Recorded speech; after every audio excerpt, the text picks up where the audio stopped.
Olá, pessoal! Aqui quem fala é a professora Amanda.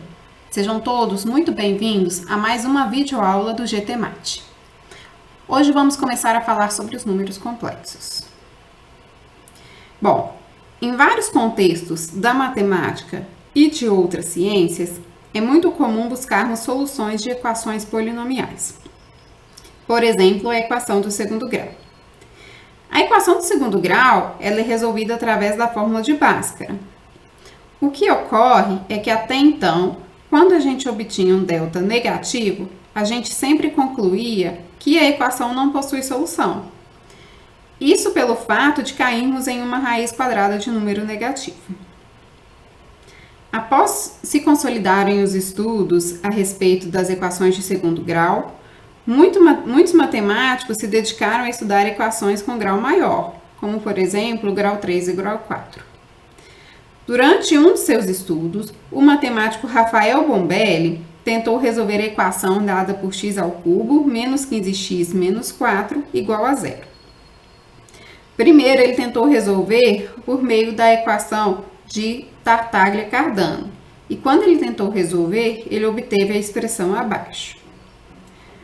Observe que na expressão há a raiz quadrada de número negativo, que é a raiz de menos 121, que aparece aqui duas vezes. Então, a princípio, Bombelli poderia concluir, assim como nos casos da equação de segundo grau, que essa equação também não possuía solução. Mas foi aí que Bombelli percebeu que x igual a 4 é uma solução dessa equação, pois ao substituir x por 4 na equação aqui em cima, ele também obtém o resultado zero. Bom, então foi aí que ele percebeu que a expressão que ele encontrou aqui com as raízes negativas, que ela faz sentido. E aí começou a cogitar a existência de raízes quadradas de números negativos. Então, várias teorias matemáticas puderam ser desenvolvidas graças aos números complexos e muitas outras ciências também puderam se desenvolver. Então, como vocês já perceberam, o estudo dos números complexos ele tem a ver com as raízes de números negativos, as raízes quadradas de números negativos. Então, a unidade imaginária ela é a expressão dada por i igual a raiz de menos 1. Vocês podem perceber que essa expressão ela é equivalente a i ao quadrado igual a menos 1. E além disso, a expressão i igual a raiz de menos 1, ela é suficiente para que a gente possa escrever qualquer raiz de número negativo utilizando o i. Por exemplo, a raiz de menos 25, ela é igual a raiz de 25 vezes a raiz de menos 1. Então, aqui, raiz de 25 vai ser 5 e a raiz de menos 1 é i. Portanto, a raiz de menos 25 vai ser igual a 5i. Mesma ideia para a raiz quadrada de menos 121. Isso aqui vai ser igual a raiz de 121 vezes a raiz de menos 1. A raiz quadrada de 121 é 11 e a raiz quadrada de menos 1 é i. Então, a raiz de menos 121 é igual a 11i. E aí, no caso, por exemplo, da raiz quadrada de menos 15, é o mesmo que a raiz quadrada de 15 vezes a raiz de menos 1. Como a raiz quadrada de 15 ela não é exata, a gente deixa indicado e então o resultado vai ser raiz de 15 vezes i. Então, o número complexo é todo número que eu posso escrever da forma z igual a a mais bi, onde a e b são números reais. Então, essa forma de escrita é o que a gente conhece como forma algébrica de um número complexo. Z igual a A mais BI. Bom, então vamos observar aqui. Esse A que aparece aqui na primeira parte, ele é chamado de parte real de Z. Então, é o número que não tem um I acompanhando ele. E aí, a gente vai denotar por RE de Z igual a A. Parte real de Z é igual a A. Por outro lado, o número que vai multiplicar o i é chamado de parte imaginária de z, que a gente denota por im de z igual a b, parte imaginária de z igual a b. O conjunto formado por todos os números da forma z igual a a mais bi é chamado de conjunto dos números complexos e ele é denotado pela letra C. Vamos ver aqui alguns exemplos de números complexos. Então, aqui eu tenho primeiro Z1, que é 2 mais 3i. Então, a parte real de Z1 é o número que está aqui sem o i, é igual a 2. E a parte imaginária de Z1 é aquele número que está multiplicando o i, então é 3. Letra B, Z2 igual a 1 menos 4i. A parte real dele é o número que está sozinho, é o 1, e a parte imaginária é o que está multiplicando o i, é menos 4. Letra C, Z3 igual a menos 5. Então, aqui o menos 5 não tem i acompanhando ele, então a parte real é menos 5. E como não tem aqui nada com o i, isso significa que a sua parte imaginária é igual a 0.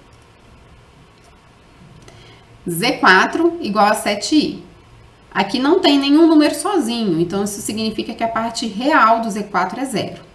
E o que está multiplicando o i, que é o 7, é a parte imaginária do Z4. Vamos ver agora um exemplo de equação de segundo grau. Então, quando eu olho para essa equação de segundo grau, x2 menos 2x mais 5 igual a 0, eu tenho um delta negativo, delta igual a menos 16. Se a gente estivesse resolvendo essa equação em R, ou seja, se a gente estivesse buscando soluções reais para essa equação, a gente encontraria um conjunto de solução vazio, porque não existe raízes reais de números negativos. Mas em C, que aqui o exercício fala, resolva em C, que é nos números complexos, existe raiz quadrada de número negativo. Então, aplicando aqui a fórmula de Bhaskara, x vai ser igual a menos 2, mais ou menos a raiz de delta sobre 2. Então, só para lembrar que a raiz de menos 16 pode ser escrita como a raiz de 16 vezes raiz de menos 1. Então, x vai ser 2 mais ou menos 4i sobre 2, que simplificando dá 1 mais ou menos 2i.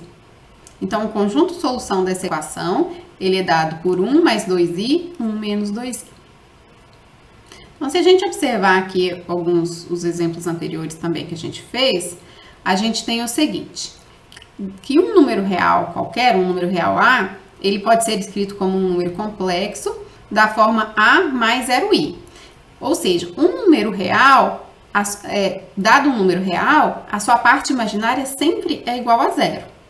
E com isso, a gente conclui que o conjunto dos números reais, ele está dentro do conjunto dos números complexos. Ele é um subconjunto dos números complexos, conforme é mostrado aqui no diagrama.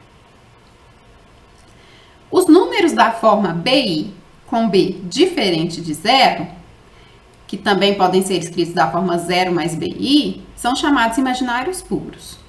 Ou seja, os números que são imaginários puros, eles têm a parte real igual a 0, tem a parte real igual a 0, e a parte imaginária dele tem que ser diferente de 0. Vamos ver um exemplo agora sobre isso. Determine o valor real de m para que o número complexo z igual a m2 menos 9 mais m mais 3i seja imaginário puro. Então, para ser imaginário puro, nós precisamos de duas coisas. A parte real tem que ser igual a 0 e a parte imaginária tem que ser diferente de 0. Então, começando aqui pela parte real, m2 menos 9 igual a 0, a gente tem que o m tem que ser 3 ou m menos 3. Agora, a parte imaginária diferente de 0 nos dá que o m tem que ser diferente de menos 3. Então, quando a gente olha aqui para essas duas condições aqui, a gente conclui que o m tem que ser igual a 3. Logo, o z vai ser imaginário puro se o m for igual a 3. Bom, um número complexo, ele também pode ser representado geometricamente. O que acontece é que cada número complexo, ele corresponde a um par ordenado. Esse par ordenado, ele é formado da seguinte forma. O primeiro número aqui corresponde à parte real do meu número complexo. E o segundo número corresponde à parte imaginária do meu número complexo. Então, aqui eu tenho um exemplo desse m. Então, o a aqui, a primeira coordenada é a parte real, a segunda coordenada é a parte imaginária, e aí eu tenho um ponto no plano.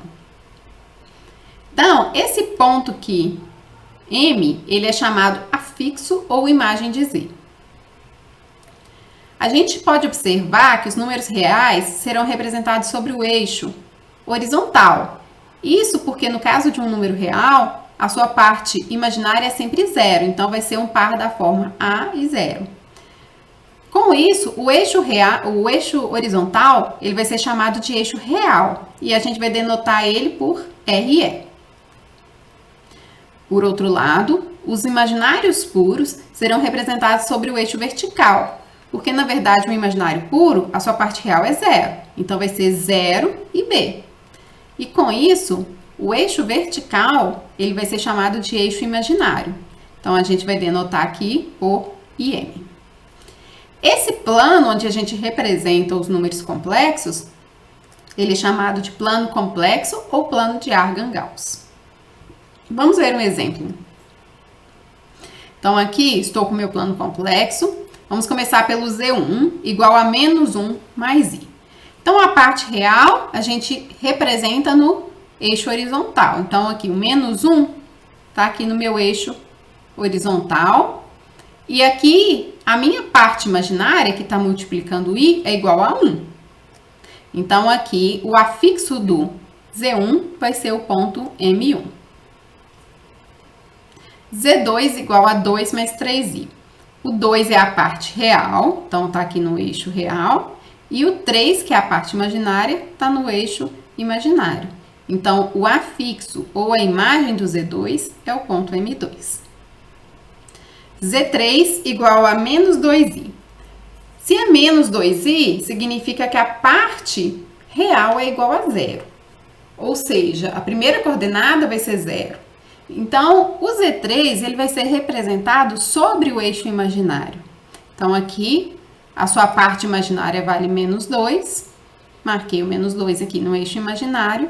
E aí, eu tenho a imagem do Z3, que é o M3.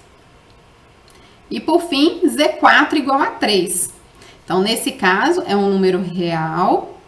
A sua parte imaginária é zero. Isso significa que ele vai estar representado sobre o eixo real. Então, marquei aqui o número 3 no eixo real. E aqui eu tenho a imagem do meu ponto Z4, que é o ponto M4. Então, pessoal, a gente encerra por aqui a primeira aula.